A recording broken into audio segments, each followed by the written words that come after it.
7-8 वर्षाचा मुलगा आहे. किती? 7 ते 8 वर्षाचा मुलगा. आणि ज्या वेळेला आचार्य शंकराचार्य सगळ्यात पहिल्यांदा आपल्या आईसमोर गेले होते, भिक्षाम देही भिक्षाम देही भिक्षाम देही. 7 ते 8 वर्षाचं पोरगा आपल्या आईसमोर जाते आणि भिक्षा मागते. बाबा ऐकण्यासारखं आहे बरं का, ऐका. 7-8 वर्षाचं पोरग कुणासमोर जाते? आपल्याच आईसमोर जाते भिक्षा मागण्याकरता. आता विचार करते ती आई, बाळा मी तुला काय देऊ? अरे इतकंच नाही बरं, शंकराचार्य म्हणजे काय या ठिकाणी सामान्य पण नाही आहेत ना. अहो ज्यांच्या आशीर्वादानं ते कुणालाही राजा करू शकतील, ज्यांच्या आशीर्वादानं एखाद्याची संपत्ती 10 पट करू शकतील, आणि ते भिक्षा मागतात. ते थोडं गणित कळून घ्या कथेमधनं. कथा कशी असते, कथा काय असते ते आपल्याला कळालं पाहिजे. भिक्षा मागणारे सुद्धा सामान्य समजत जाऊ नका. त्यांना भिक्षा का मागावी लागते? कारण मागणे भिक्षा प्रभुचरणा लागना लक्षा. प्रभुचरणावरती लक्ष लागावं दासबोध सांगतात, त्याच्याकरता यांना भिक्षा मागावी लागते. नाहीतर तुमच्याकडे भिक्षा मागायला यावं हे त्यांचं मुळातच सामर्थ्य नाही आहे. त्यांचं सामर्थ्य काहीतरी वेगळं आहे, पण ते तुमच्याकडे येतात. काय येतात? एका आईकडं प्रश्न विचारला जातो, भिक्षाम देही. आणि भिक्षाम देही विचारल्यानंतर आईनं सांगावं, बाळ मी तुला काय द्यायचं रे? काहीच नाही म्हणे माझ्याकडे देण्याकरता. संपूर्ण घर पाहिलं, चाचपडलं, म्हणे काहीच नाही बाळा तुला देण्याकरता. थांब म्हटली, थांब. का बरं? कारण साधू विनमुख जाता कामा नये. तुम्ही ऐकताय पहा, साधू विनमुख जाता कामा नये. शास्त्र सांगतं गृहस्थाश्रमाचं जीवन कसं आहे तर पहा, सानंदम सदनम सुताश सुदयू कांता मृदुभासिनी सनमित्रम सुदनो स्वयोषिती साज्ञा परासवका आतिथ्यम शिवपूजिनं प्रतिदिनं मिष्टान्नपानं ग्रहे साधु संग उपासते हि सदनं धन्यो गृहस्थाश्रम. पहा गृहस्थाश्रमाचं जीवन कसं असतं. 1, त्याच्या दारात आलेला अतिथी विनमुख जाता कामा नये. 2, त्याच्या घरातली मुलं प्रामाणिक राहिली पाहिजे. नंबर 3, त्याच्या घरामधले सेवक आज्ञाधारी असले पाहिजे. 4, त्याच्या घरातली पत्नी गोड आणि कमी बोलणारी असली पाहिजे. ऐकताय तुम्ही? हा भाग सोडून द्या बरं का, फक्त ऐकायचं असतं. वास्तविक पाहता गृहस्थाश्रमाकरता हे सगळे नियम आहेत. अजून काय नियम आहे त्याचं कारण सांगते पहा. दारात आलेला अतिथी ज्या वेळेला विनमुख जातो त्यावेळेला तो नुसता विनमुख जात नाही, मग तो त्यावेळेला तुमचं पुण्य घेऊन जातो. कसा जातो? तुमचं पुण्य घेऊन जातो. सांगू, यमानं नचिकेताला असं सांगितलं की अरे मी 3 दिवस इथं नव्हतो, मग 3 दिवसामध्ये काय खाल्लं तू? नचिकेतानं उत्तर दिलं आणि सांगितलं, म्हटलं तुझं पुण्य खाल्लं मी. काय खाल्लं? पुण्य. म्हणून तुम्ही पहा, इथं बसलेल्या जेवढ्या जुन्या बायका आहेत त्यांची एक सवय होती, दारात आलेल्या अतिथीला काही नसेल पण पाणी आणि चहा तरी कमीत कमी द्यायच्या की नाही बाबा. हे जुने लोक, तेवढी मया होती त्यांच्याकडं. का? कारण त्या नुसत्या जात नाही, मग ते तुमचं पुण्य घेऊन जातात जर ते विनमुख गेले तर. ऐकताय तुम्ही सगळेजण? ऐका, दारात आलेला अतिथी जर विनमुख गेला तर तो तुमचं पुण्य घेऊन जातो. एकानं प्रश्न विचारला परमपूज्य डोंगरेजी बाबांना की डोंगरेजी बाबा, जर दारातला आलेला अतिथी विनमुख गेला तर तो पुण्य नेतो, मग दारातला अतिथी जेवून गेला, एखाद्या साधूला जेवायला घातलं, मग तो काही नेतो? तर त्यावेळेला उत्तर दिलं, म्हटले जर विनमुख गेला तर पुण्य नेतो आणि जर खाऊन गेला तर तो तुमचं पाप खाऊन जातो. ही परमार्थ आहे. तो पाप तुमच्या घरामधलं खाऊन जातो. मग आता तुम्ही ठरवा बा तुम्हाला नेमकं कसं अतिथीला पाठवायचं आहे ते. कारण कुठला अतिथी कोणत्या रूपानं येईल तुम्ही सांगू शकता का? बोलत नाही का तुमच्याकडं? बोला बोला.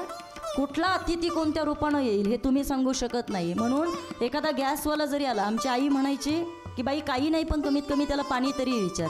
त्यानं घेऊ दे नाही घेऊ दे हा त्याचा धर्म आहे, पण आपलं काम आहे त्याला विचारलं पाहिजे. पूर्वी दारामध्ये पोस्टमन यायचा, त्याला तरी आम्ही या ठिकाणी आमच्या आत्या असायची ना, ती नेहमी म्हणायची बाळा तिला पाणी तरी दे.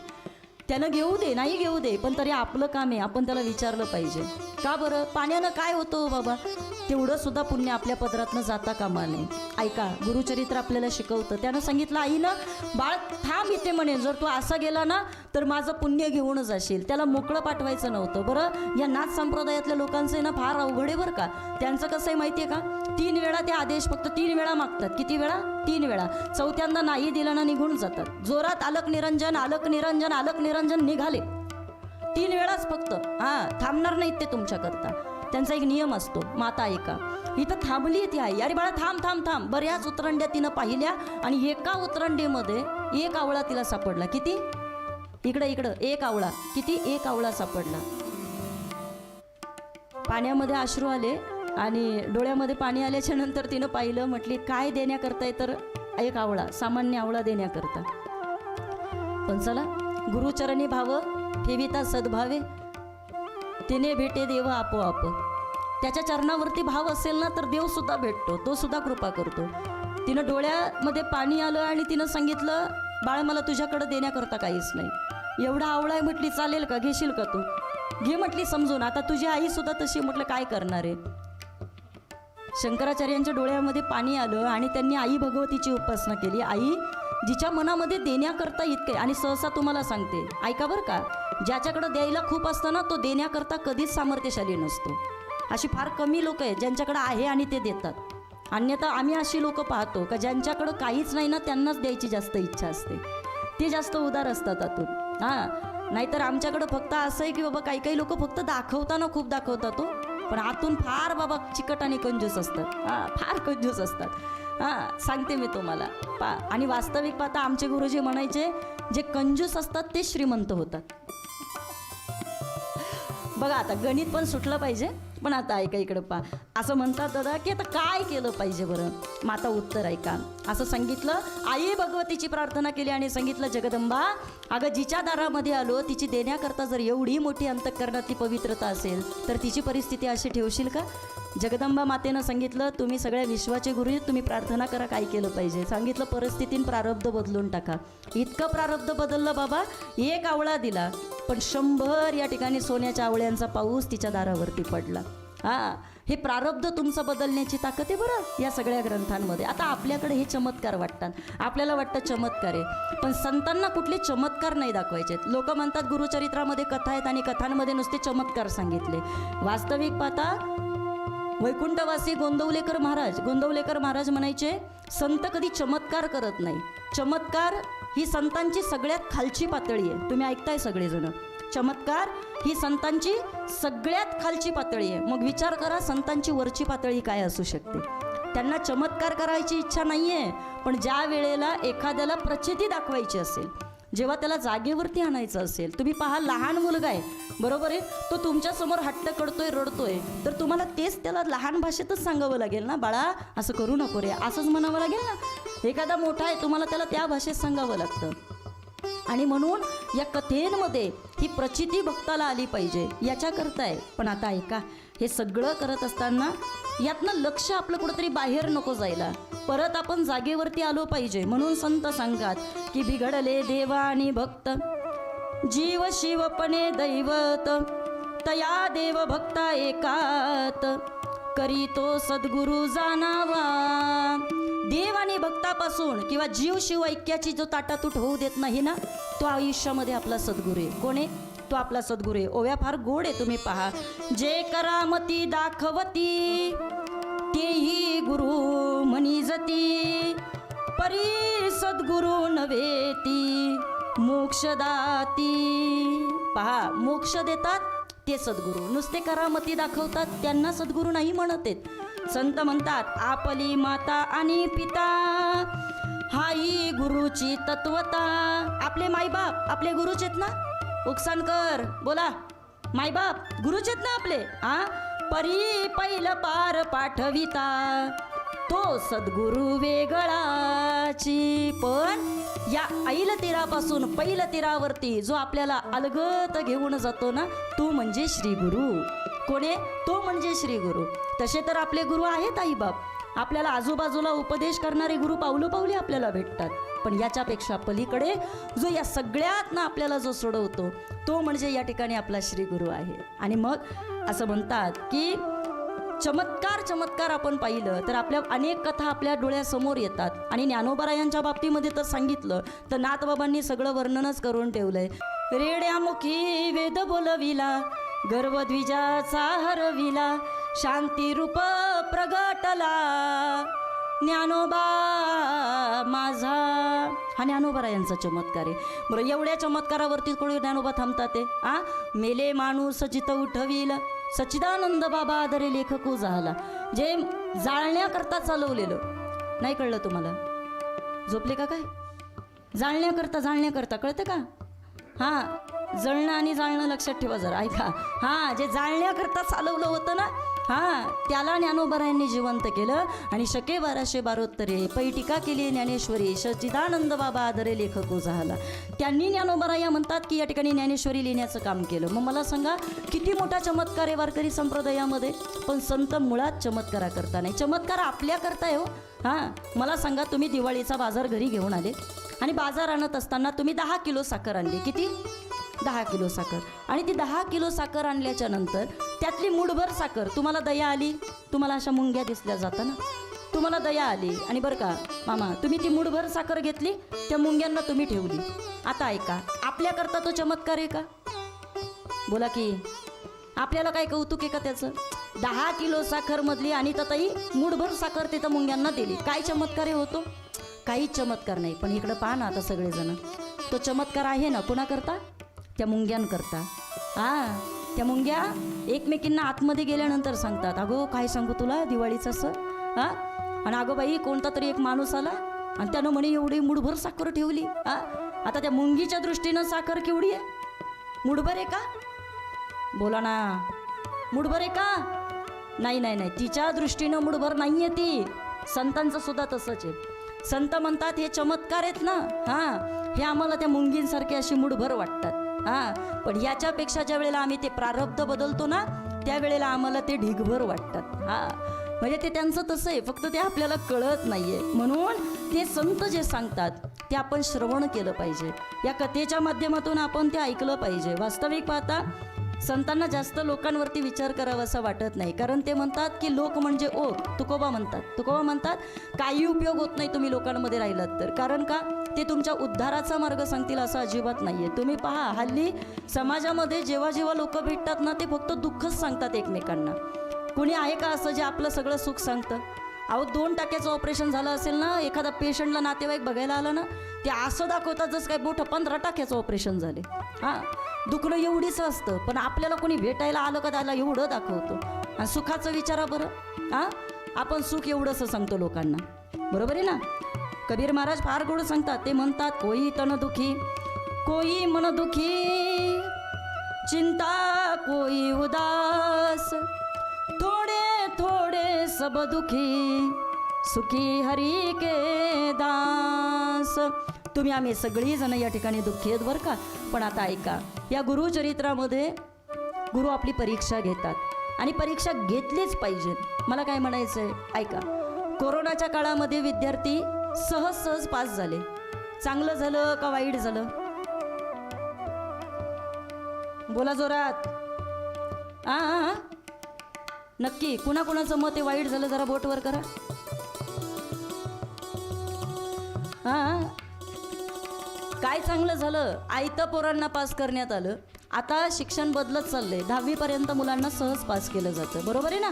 का तर म्हणे आत्महत्या झाली, अमुक झालं. पण पोरं अभ्यासू झालीत का? राहिलीत अभ्यासू? नाही राहिली. चांगलं काय याच्यामध्ये? काहीच नाही. मी सांगते तुम्हाला, पहा. अहो काही कथा जर आपण ऐकल्या ना, स्वामींची कथा ऐका तुम्ही. हां, त्या बाळप्पाला चोळप्पाला किती त्रास दिलाय, किती एवढा त्रास. अहो जेवायला बसले तर सौरभदादा समोर विष्ठा आणून ठेवायचे हो. हां, जमेल आपल्याला हे असल्या परीक्षा द्यायला? हां, तुम्ही म्हणाल तो गुरु नको काहीच नको. हां, हे आपलं, पण त्यांचं नाही आहे तसं. त्यातही ते उतरले. त्यांच्या पत्नीनं पुन्हा त्यातले तांदूळ निवडायचे, शिजवायचे. किती वेळा ती भिक्षा तशीच टाकून द्यायचे ते, तरी त्या परत उचलायच्या, वेचायच्या. एवढी परीक्षा द्यावी लागते, त्याशिवाय नाही भेटत. हे सगळं नाही भेटत. हां, मी सांगेल तुम्हाला, इतका त्रास दिला. पण 1 वर्ष पूर्ण झालं आणि त्यानंतर सांगितलं, म्हटले तुझ्या 12 वर्षाचं प्रारब्ध होतं ना ते सगळं 1 वर्षामध्ये संपून टाकलं. गुरुची परीक्षा कधी परीक्षा नसते. ऐका, गुरु जरी वरतून परीक्षा घेत असला ना आपली, ही अनेक विघ्न येत राहतात. ही कशा करता?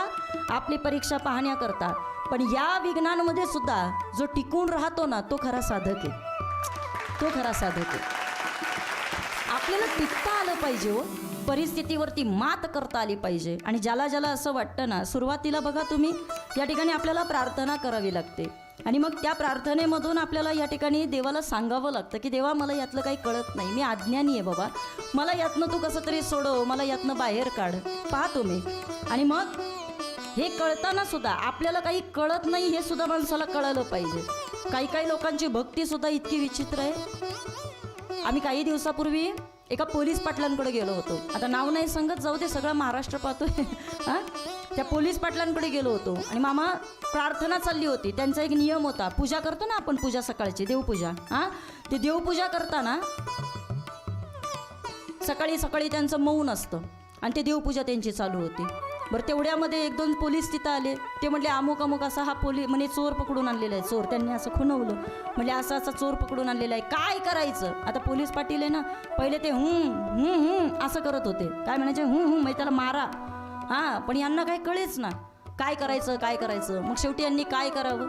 हां, यांनी त्या पूजेमधला तो लंगडा बाळकृष्ण असतो का आपला लंगडा, हां, त्या लंगड्या बाळकृष्णाला असं घेतलं आणि त्याचा पाय धरला ना, असं त्याला उलटं केलं आणि ती पळी असते का पळी, हां, त्यांनी असं दाखवलं, म्हणे त्याला मारा.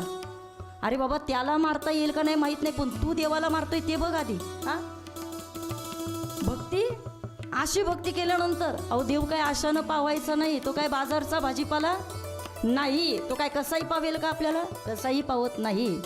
4 या ठिकाणी मार्गातनं जावं लागतं. किती बोला जोरात, 4 मार्गामधनं जावं लागतं. त्याकरता आपल्याला 4 या ठिकाणी टप्पे सांगितले. कोणते टप्पे? पहिला टप्पा आहे प्रार्थनेचा, दुसरा टप्पा आहे तो म्हणजे प्रयत्नाचा, तिसरा टप्पा आहे तो म्हणजे प्रतीक्षेचा, आणि चौथा टप्पा तिथं आपल्याला प्राप्त होतो तो म्हणजे गुरुचा प्रसाद. ऐका, पहिल्या टप्प्यातून प्रार्थना करावी लागते, जी आत्ता आपण केली. कोणती? देवा माझं मन तुझ्या पायापाशी लागू दे, ही प्रार्थना. पुढं गेल्याच्या नंतर आपल्याला त्याच्याकरता प्रयत्न करावे लागतात. कथेमध्ये पाय दुखतील, कथेमध्ये त्रास होईल, कधी कधी गर्दी वाटेल, घाम येईल, असं वाटेल का काय करावं, कामामध्ये व्यस्त आहे. कधी कधी काम करता करता, त्या दिवशी तर एका बाईने फोन केला, मला म्हटली संगीताताई तुमची नेमकी कथा चालू होते आणि सकाळी सकाळी पोरांचे डबे बनवायचे असतात. पण म्हणली आम्ही टी व्हीचा आवाज वाढवतो आणि इकडं डबे चालू असतात आणि तिकडं तुमची कथा आम्ही ऐकत असतो. म्हटलं बरं आहे, त्या निमित्तानं डब्यात सुद्धा कथा जात असत. बाकी काही तुमचं डब्यात जाण्यापेक्षा कथा जाऊ दे बाबा. हां, याचं काय चाललंय त्याचं काय चाललंय ते तसलं ऐकण्यापेक्षा हे ऐकलेलं कधी पण चांगलं. आणि म्हणून ऐका, सगळ्यात अवघड टप्पा सांगितलाय कोणता? प्रतीक्षा. आता माणसाला वाट पाहायला आवडत नाही. वाट पाहायला आवडतं का? नाही आवडत. सांगेल मी तुम्हाला, गवळणी त्रस्त व्हायच्या कृष्णाची वाट बघता बघता. आणि एक दिवशी एका गवळणीनं कृष्णाला सांगितलं, कृष्णा हा वेळ आहे का रे येण्याचा?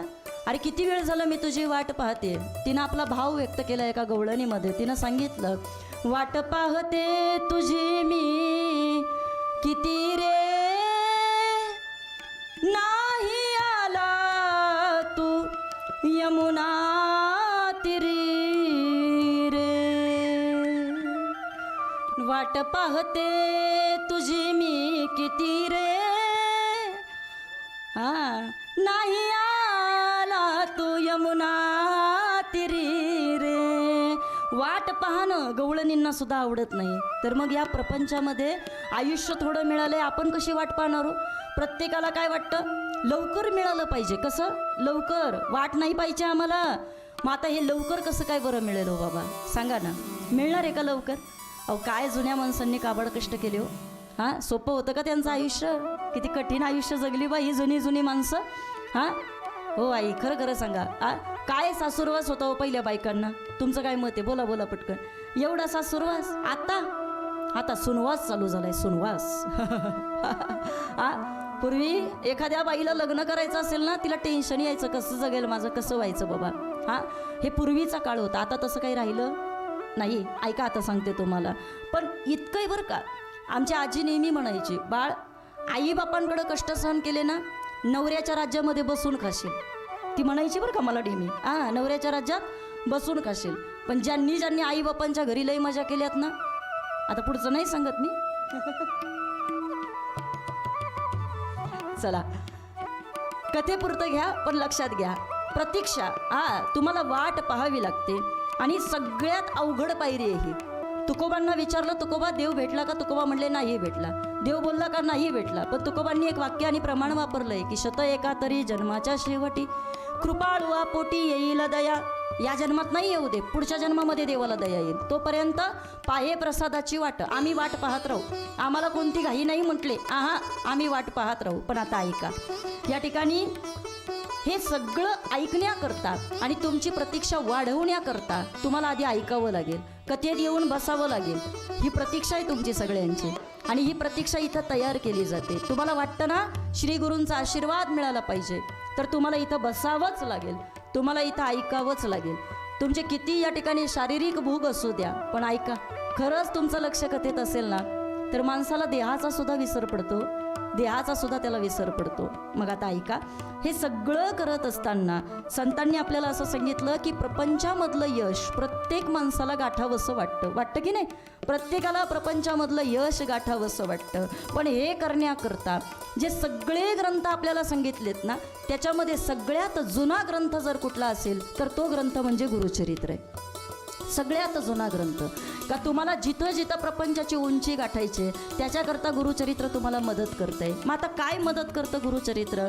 आपल्याला सुरुवातीलाच या ठिकाणी अशा अनेक कथा सांगितल्यात, पण त्याच्यामध्ये महत्त्वाची कथा आहे, ती कथा आज आपल्याला या ठिकाणी सुरुवातीला श्रवण करायची आहे. कोणती कथा आहे बरं? आपल्याला संतांनी असं सांगितलं की बाबा रे, नामधारक नावाचा या ठिकाणी एक शिष्य गुरुची प्राप्ती व्हावी याच्याकरता तळमळतोय.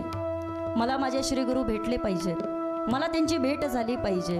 आज कथेचा पहिला दिवस आहे. ऐका बरं का, आज आपल्याला फक्त या ठिकाणी मोजक्याच कथा घेता येणार आहेत. हां, उद्यापासून या ठिकाणी त्या कथेमध्ये आपल्याला पूर्ण प्रवेश करायचा आहे. पण ही अगोदरची तयारी आहे, आपली अगोदरची तयारी आहे. साधं लाडू बनवायचे असले तरी बाया तयारी करतात. तुमच्याकडं कसं काय? दिवाळी झाली ना?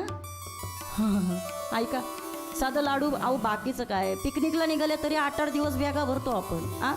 मग एवढ्या मोठ्या कथेच्या पिकनिकमध्ये चाललोय आपण, बॅग तर आधी भरली पाहिजे ना नीट. ही बॅग आधी आज भरावी लागते, म्हणून महात्म्य ऐकायचंय. लाडूचं तुम्ही पहा, थोडं प्रमाण चुकलं तर लाडू कोणी खात नाही. बरं, नुसते लाडू बनवून चालत नाही हो, मग ते लाडू साठवायला लागतात. नुसते साठवून चालत नाही, मग ते खपवावे लागतात. तुमच्याकडं कसं आहे? ते खपवले सुद्धा गेले पाहिजे. तो नुसते लाडू चालतात का? नुसते लाडू चालत नाही, मग ते लाडू खपले सुद्धा गेले पाहिजे. आणि मग काही काही लोक बळच आमच्या ताटात देतात, खा बुवा खा. आवडं नाही तर नाही आवडं पण खा. जर हे सगळं आपल्याला इथं बनवलेलं संपवावं लागत असेल तर विचार करा पृथ्वीचं कसं होत असेल. आणि पहिल्यांदाच आपल्याला विश्वोत्पत्ती सांगितली. एकतर काय आहे, या विश्वाची निर्मिती करणारा तो कसा आहे याचं वर्णन आपल्याला पहिल्या अध्यायामध्ये सांगितलंय. तो काय सामान्य आहे का? बोला बोला बोला वारकरी, तो सामान्य आहे का? नाही नाही नाही. कधीतरी वेळ मिळाला ना, साध्या फुलपाखराच्या अंगावरची, पंखावरची नक्षी बघा, तुमच्या लक्षात येईल तो काय आहे. असं म्हणतात, मी एक वाक्य ऐकलं होतं की where is the creation there must be a creator. जिथं जिथं काहीतरी निर्माण झालेलं दिसतं ना, तिथं तिथं त्याला निर्माण करणारं कोणीतरी असलं पाहिजे. आणि एवढा मोठा निर्माण करणारा आहे तो. अजगराच्या कधीतरी तुम्ही त्याच्या अंगावरची कधीतरी नक्षी बघा, काय त्यानं किती सुंदर रचना केलेली आहे. कधीतरी या बारीक बारीक गोष्टी येतो बघता आल्या पाहिजेत तुम्हाला आम्हाला. आपण सध्या सेल्फी काढण्यात जास्त बिझी.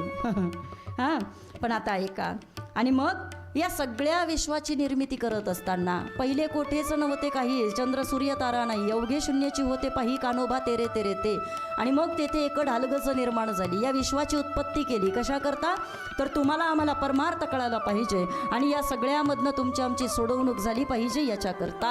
आणि मग हे सगळं काही करत असताना वारकरी बाबा हे सगळं केलं, पण इकडनं हे संतांची कीर्तनं प्रवचनं. एकदा गोंदवलेकर बाबांना विचारलं, गोंदवलेकर बाबा काय कीर्तन आहेत, काय प्रवचन आहेत? तर बाबांनी उत्तर दिलं आणि सांगितलं की संतांची कीर्तन प्रवचनं म्हणजे जेवणानंतरचा तृप्तीचा ढेकर आहे. काय? जेवणानंतरचा तृप्तीचा ढेकर आहे.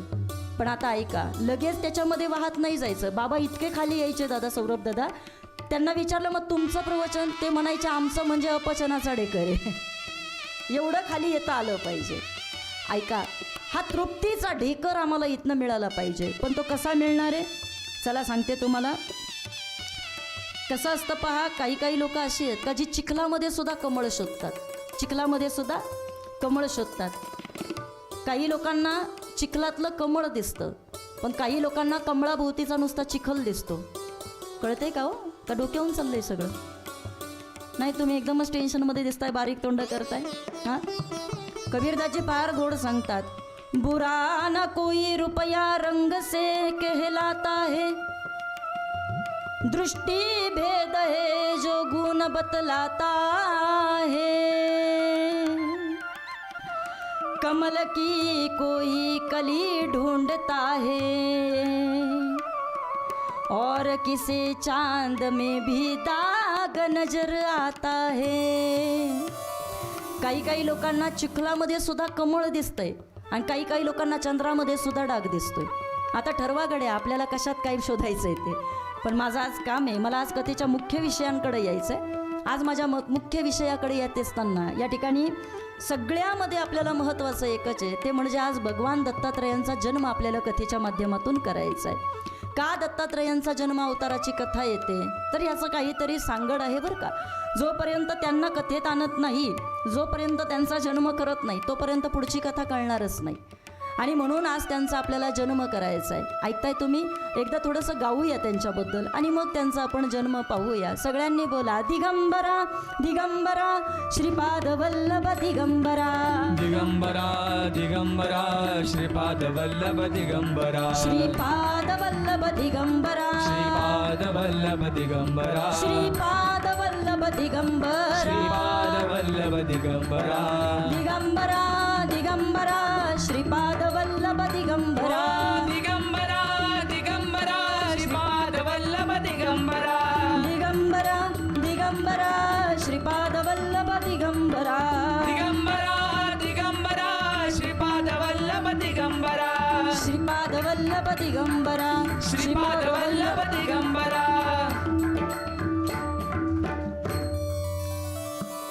नामधारकाची अवस्था या ठिकाणी श्री गुरूंना भेटण्याकरता झाली. अर्थात पहिलं दर्शन स्वप्नामध्ये, त्याच्यानंतर दर्शन प्रत्यक्ष आहे. आणि गुरूंना पाहिल्यानंतर आलेली प्रचिती आहे, डोळ्यातनं कंठी प्रेम दाटे, नैनी निरलोटे, हृदयी प्रगटे राम रूप. पण आता ज्या दत्त भगवंताला कथेमध्ये आणायचं आहे त्याचं रूप कसं आहे ते आम्हाला कळालं पाहिजे, तो काय येतो ते आम्हाला आधी कळालं पाहिजे. मी मगाशीच सांगितलं, संतही परीक्षा घेतात आणि भक्तही, देवही परीक्षा घेत असतात. काय झालं, प्रसंग प्रत्येकाला माहिती आहे, फक्त थोडा बघूया म्हणजे तुमच्या लक्षात येईल. असं म्हणतात की एक दिवशी पार्वती आईसाहेबांनी शंकराला सांगितलं, म्हटले काय हो नुसतंच तुम्ही या ठिकाणी बसून राहता, ध्यान करता कैलासावरती, चला म्हटली कुठंतरी फिरून येऊया. कथा नेहमीच ऐकताय, थोडं नीट ऐका बरं का, इकडं पाक. काय म्हटले, चला म्हटली कुठंतरी फिरून येऊया. गणपती बाप्पाला सांगितलं, गणपती बाप्पा जरा कपडे दे बाबा नवऱ्याला माझ्या. चल म्हटली कुठंतरी जाऊन येऊया.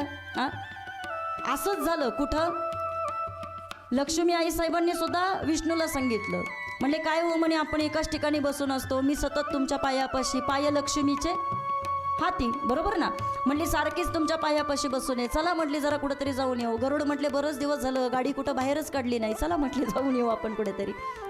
आणि तसंच घडलं. कुठं, ब्रह्मदेवाला सुद्धा या ठिकाणी सावित्री म्हणते आपण कुठंतरी जाऊन येऊ. आता ऐका, तिघं जण निघाली. योगायोग किती सुंदर असतो. आणि ततही सगळ्या जोड्या निघाल्या.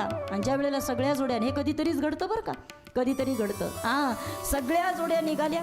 पण या ठिकाणी जसे सगळीजण आले तसे एकमेकांना जिथं भेटले ना, आणि मग नंतर चर्चा चालू झाली. काय हो, आपण सगळीजण इथं एकत्र, एक काम करा म्हणे, माझं घर जवळ आहे, पहिला आपण इथं येऊन चहा नाश्ता करूया. ज्याचं घर जवळ आहे त्याच्याकडे चहाला पहिलं जायचं. तुमचं कसं आहे, बोला ना पटकन. ज्याचं घर जवळ आहे पहिला आपण त्याच्याकडे जातो ना, चला चला म्हटले आपण पहिला चहा नाश्ता करूया. ठरलं. तिघीजणी एवढ्या आनंदी झाल्या, यांची आपली चर्चा चालू झाली. पण आता ऐका, ते म्हणले काय करायचं बेत, म्हणले कांदा पोहे सगळ्यात बेस्ट. चला म्हणले तुम्ही जा आतमध्ये तयारीला लागा. लक्ष्मीला सांगितलं बाई तू जा, तिला थोडी मदत कर. सावित्रीला म्हणली तू थोडंसं काहीतरी बोल. गेल्या तिघीजणी आतमध्ये. आणि तिघीजणी आतमध्ये गेल्यानंतर त्या तिघीजणी आतमध्ये, हे तिन्ही बाबा या ठिकाणी बाहेर बसलेले. ब्रह्मदेव विचारतात ते विष्णू कसं काय चाललेलं आहे. शंकराला विचारलं तुमचं काय, ते म्हणले माझं काही नाही, माझं शेवटचं काम असतं. नाही कळलं तुम्हाला, माझं काम सगळ्यात शेवटी असतं म्हटले. तुमचं कसं चाललंय ते सांगा. ब्रह्मदेव म्हटले काही नाही, उत्पत्तीचं काम चाललंय ते बरं आहे आपलं. विष्णूला सांगितलं, ते म्हटले माझं चाललंय बाबा. चाले हे शरीर कोणाची या सत्ते, कोण बोलवितो हारे विन. करतात लोक माझं भजन आणि मी सुद्धा त्यांचा सांभाळ करतोय. त्यांचं राशन भरतोय, सगळं करतोय, चाललंय म्हटले माझं जागच्या जागी सगळं. आणि तेवढ्यामध्ये एकाचं आगमन झालं. कोणाचं सांगायची गरज नाही जास्त, पण नारायण नारायण. आता नारायण नारायण आलं म्हणजे समजून जा तुम्ही कोण आले. नारदजी महर्षी तिथं आले.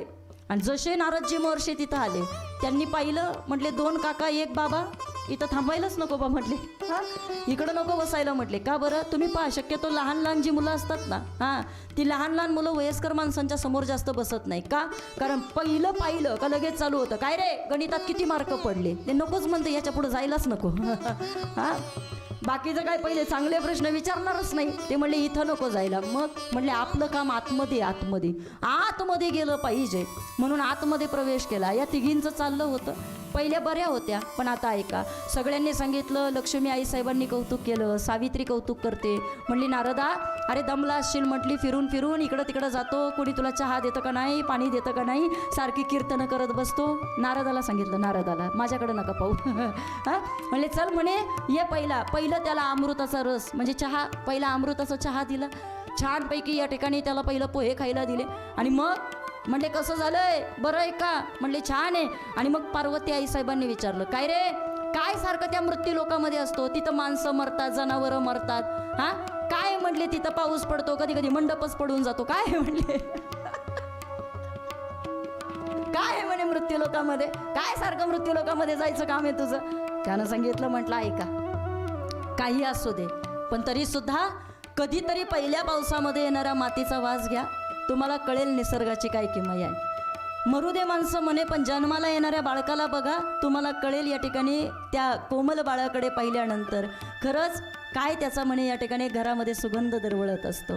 म्हणे मरू दे ना या ठिकाणी सगळ्या गोष्टी, मंडप पडलेला असू दे त्याच्याबद्दल काही नाही, पण त्या पडलेल्या मंडपानंतर सावरलेल्या स्थितीमध्ये ऐकणारा वर्ग ज्या वेळेला पाहायला भेटतो ना, ती खरी या ठिकाणी कथा आहे आणि ती खरी भक्ती आहे. विघ्न किती पण येऊ द्या म्हणे, ते सगळं आम्हाला मृत्यू लोकामध्ये दिसतं, पण त्याला सावरणारी लोक दिसतात ना, म्हणून आम्ही तिथं जातो. ठीक आहे म्हणे, तुम्ही खूप कौतुक करता मृत्यू लोकाचं, तिथं आहे का म्हणे आमच्यासारखी एखादी पतिव्रता? नारदाला विचारलं आणि नारदानं दिलेलं उत्तर इतकं सुंदर आहे. नारदानं सांगितलं, म्हणले ऐका, तुम्हाला असं वाटत असेल, पण आज तुम्हाला सांगतो, सावित्री रमा उमावरा जरी भेटल्या नारदा, सांगा सांगा आमास सती कोणी आमास कदा. आमच्यासारखं कुणी आहे का म्हणे त्या मृत्यू लोकामध्ये? ऐसे ऐकून हास्ययुक्त वदनी बोले मुनी त्या क्षणी. नारदांनी सांगितलं, थोडंसं हसले नारद आणि त्यांनी सांगितलं, त्रैलोकी सती रत्न एकची असे आत्रीची कामिनी. त्रैलोक्यामध्ये ती आत्रीची कामिनी आहे ना, ती तुमच्यापेक्षा श्रेष्ठ आहे. त्यांनी काय उत्तर द्यावं मामा? त्यानं सांगितलं, तुमच्या तिघींसारखं म्हटली पायामध्ये जोडव्या असतात का, जोडव्या, म्हटली तुमच्या तिघींच्या नावाच्या अशा जोडव्या घालून फिरते ती, एवढी सामर्थ्यशाली आहे. कोण? ती आत्रीची कामिनी. आत्री म्हणजे त्रिगुणांच्या पलीकडे गेलेला, आणि अनुसया म्हणजे जिच्या मनामध्ये असूया नाही ती अनुसया. आणि मग हिचं इतकं सामर्थ्य. आता ऐका, एवढं बोलले नारद उठून निघून गेले बरं का, एवढं बोलले, पण आता ऐका ना, या तिघींची तोंड कशी झाली मी नको ना सांगू. टेन्शनमध्ये आल्या त्या, आणि मग इतक्या टेन्शनमध्ये आल्या. आता पुन्हा इकडं बाहेर विचार चालू झाला, काय हो म्हणे, पहिला भाग संपत आला तरी अजून कांद्या पोह्यांचा काही वास येत नाही. हां कुठं काही चहाचा बियाचा कास काही वास येत नाही. म्हटले जाताना बऱ्या होत्या आतमध्ये, एवढं काय झालं म्हणे. आणि मग विष्णू आतमध्ये गेले. लक्ष्मी काय झालं म्हणे, कांदा पोहे नाही म्हटली, बनवणार नाही. अगं पण झालं तरी काय. हां पुन्हा ब्रह्मदेवानं विचारलं सावित्रीला, काय गं तू मदत केली नाही का? ती म्हटली मी तर करणारच नाही. हां अगं पण झालं काय? आणि मग शेवटी भगवान शंकर तिथं आले. त्यांनी पार्वतीला विचारलं, पार्वती इथं कुणी येऊन गेलं होतं का? हो म्हटली, नारद आले होते. बस म्हटले, कामच झालं. आता पुढं मला काय विचारायचंच नाही. बोला म्हटले, काम काय आहे? जातो म्हटले आम्ही, काय काम आहे तेवढं सांगा. आणि मग या तिघींनी सांगितलं, तिचं सत्वहरण करा. जा म्हटले, तिचं सत्वहरण करण्याकरता तिघही जण आले आणि तिचं सत्वहरण करण्याकरता अनेक प्रयत्न केले. किती प्रयत्न करावे ऐका. दारामध्ये या ठिकाणी ही तिघही जण उभे राहिले, भिक्षाम देही. आणि मग तिकडं अनुसया येते. सांगितलं माझं सत्वहरण नको व्हायला, आणि मग इच्छा व्यक्त केली. आता गंमत अशी व्हायची, ही तिघही जण आले आणि तिघांना सुद्धा तिनं पाहिल्याच्या नंतर पहिलंच बोलवलं, आतमध्ये या म्हटली, बसा. पण आता गंमत असं, ही पाणी आणायला गेली का मग भगवान विष्णू शंकराला म्हणायचे, तुम्ही बोला ना जरा, बोला पटकन, ते मागा जरा म्हणे, ते आपल्याला जे सांगितले तेवढं काम करा. भगवान शंकर म्हणायचे बाबा हे आपल्याला काही शोभत नाही, आपण काही बोलू शकत नाही. हां, ब्रह्मदेवाला बरं ती परत यायची चहा घेऊन, परत आतमध्ये गेले का तोपर्यंत गप्पा असायचे. आणि मग परत या ठिकाणी चर्चा, अहो बोला म्हणे तुम्ही, नाही म्हटले तुम्हीच बोला. नाही, शेवट या ठिकाणी सगळ्यांनी एकत्र येऊन आवाज दिला आणि सांगितलं आम्हाला या ठिकाणी एकच इच्छा आहे. काय? एक नग्न भोजन. नग्न या शब्दाचा अर्थ न अग्न, अग्नीवरती न शिजवलेलं असाही त्याचा अर्थ होतो बरं का. तसं भोजन आम्हाला दे. ती आता सती, हां, ती या ठिकाणी पतिव्रता, कारण तुका म्हणे पतिव्रता तिची देवावरी सत्ता, तिनं ते भोजन दिलं, यांचं समाधानच होईना. आणि मग शेवटचा पर्याय सांगितला, म्हटले विवस्त्र होऊन भोजन दे. आता काय करायचं? म्हणली मी पतिव्रता आहे, आता काय केलं पाहिजे? आणि मग असं म्हणतात की मंतरलेलं पाणी या ठिकाणी शिंपडलं, आत्रीचं ध्यान केलं आणि त्याचा परिणाम या तिन्ही देवांना या ठिकाणी तिनं लहान लहान अशी बाळं केली. आणि ती तिन्ही बाळं त्या अनुसयेच्या या ठिकाणी घरामध्ये रांगू लागली. कशी रांगायला लागली? ऐका. अनुसयाग अनुसयाग तुझा भाव हा चांगला, अनुसयाग अनुसयाग तुझा भाव हा चांगला, तुझ्या अंगणी देव हा रांगला, तुझ्या अंगणी देव हा रांगला, तुझ्या अंगणी देव हा रांगला. तुझ्या अंगणी देव हा रांगला, तुझ्या अंगणी देव हा रांगला, तुझ्या अंगणी देव हा रांगला. तुझ्या भक्तीची या बळे तिन्ही देव झाले बाळे, तिन्ही देव झाली बाळे, तिन्ही देव झाली बाळे. तिन्ही देवाला तू पानाग पाजला, तुझ्या अंगणी देव हा रांगला, तुझ्या अंगणी देव हा रांगला, तुझ्या अंगणी देव हा रांगला.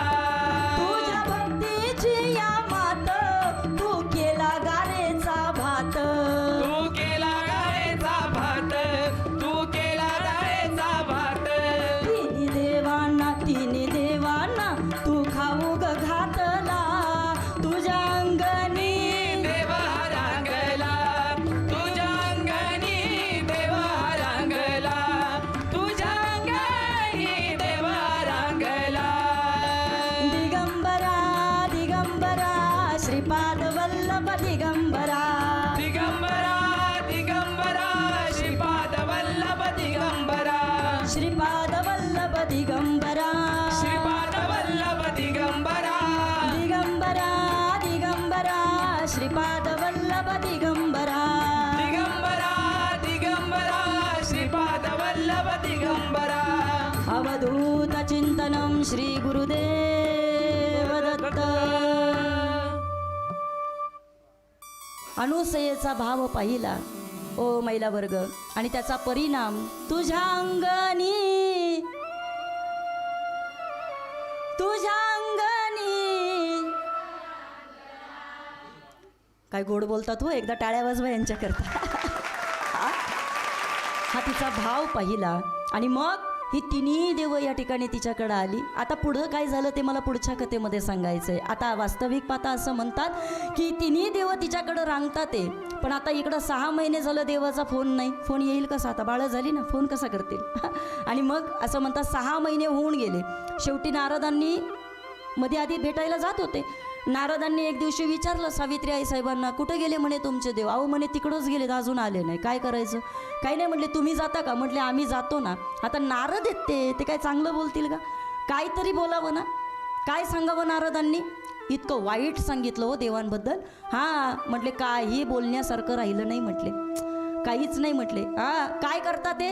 अहो म्हणे असं कुठं असतं का म्हटले, त्या अनुसयेच्या मांडीवरती डोकं ठेवून झोपतात ते. आता बघा, हे नाही सांगितलं का ते बारीक झालेत म्हणून, फक्त काय सांगितलं? मांडीवरती डोकं ठेवून झोपतात ते. आता कोणत्या बाईला राग नाही येणार हो? बोला बोला पटकन. पार्वती आई साहेब, लक्ष्मी आई साहेब रागवल्या ना, म्हटले कुठंच पाठवायची सोय नाही यांना. जाईल तिथं म्हणले काहीतरी वेगळंच करून येतात. म्हटले चला, म्हटले गेलं पाहिजे आणण्याकरता. आणायला खाली आले, बघितलं, विचारलं, म्हटले कोण आहेत का? आमचे याच्यातले कुठले? ती म्हटली अरे तुम्ही ओळखू शकत नाही का? मग तुम्ही पतिव्रता कसल्या? कोण म्हणतंय? अनुसयामध्ये. तुम्हाला जमत नाही, मग तुम्ही कसल्या पतिव्रता? मग म्हटले असं म्हणतात की तिचं सत्व या ठिकाणी काय होतं ते पृथ्वीला या ठिकाणी सगळ्या लोकांना कळालं पाहिजे, म्हणून ही तिची परीक्षा घेण्यात आलेली होती. पण पुन्हा एकदा देव पूर्ववत झाले, अनुसयाची ख्याती वाढली. पण असं म्हणतात ज्या वेळेला तिन्ही देव निघाले त्यावेळेला आत्रींच्या डोळ्यामध्ये पाणी आलं आणि मग आत्रींनी सांगितलं की बाबा पाळणा मोकळा ठेवून जाऊ नये. आणि मग आता इथून पुढं काय होणार आहे हे जरा महत्त्वाचं आहे बरं का. आणि त्याच्याकरता भगवंताला केलेली विनवणी पुढच्या भागामध्ये आपल्याला पाहिजे. तत्पूर्वी आजच्या भागाकरता इथेच थांबूया. पुन्हा या ठिकाणी आपण सर्वजण भेटूया उद्याच्या भागामध्ये. आपण अंबरीश ऋषींची कथा अजून पाहिली नाही, दुर्वासांची कथा पाहिजे आहे. आपण नामधारकाची फक्त भेट झालेली आपण पाहिलेली आहे, पण आजच्या कथेकरता आपण इथे थांबूया. उद्या या ठिकाणी सर्वजण पुन्हा भेटूया. आज भगवान दत्तात्रय आपल्या कथेमध्ये आलेले आहेत आणि म्हणून या ठिकाणी त्यांचंच भजन करून कथेचा शेवट करूया. दिगंबरा दिगंबरा दिगंबरा दिगंबरा दिगंबरा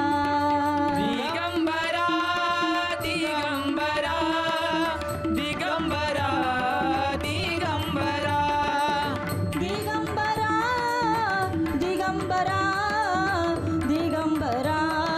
दिगंबरा दिगंबरा दिगंबरा दिगंबरा दिगंबरा हे दिगंबरा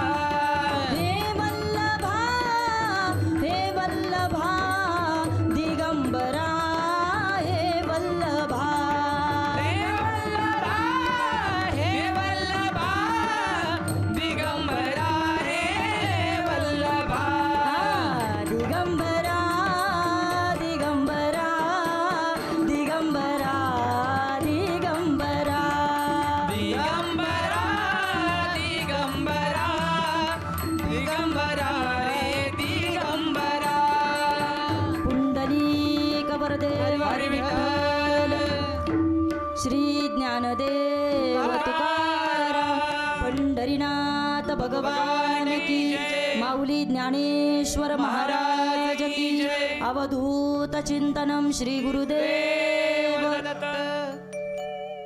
शिवशंकराप्रमाणे भगवान दत्तात्रय सुद्धा अखंड साधनारत असत. ते विरक्त आणि संन्यासी असल्यामुळे सतत भ्रमण करत असत. मात्र तरीसुद्धा योग आणि ध्यानधारणा यांच्याद्वारे ते साधनारत असत. गिरनार पर्वताच्या ठिकाणी त्यांचा वास होता आणि तिथे ते अखंड साधना करत असत. याच विचारांसह आजच्या या भागामध्ये इथेच थांबूया. बघत रहा आपला सगळ्यांचा आवडता कार्यक्रम गजर कीर्तनाचा सोहळा आनंदाचा, को पावर्ड बाय गोपुरम कुंकू आणि हळदी पावडर. जय जय रामकृष्ण हरी.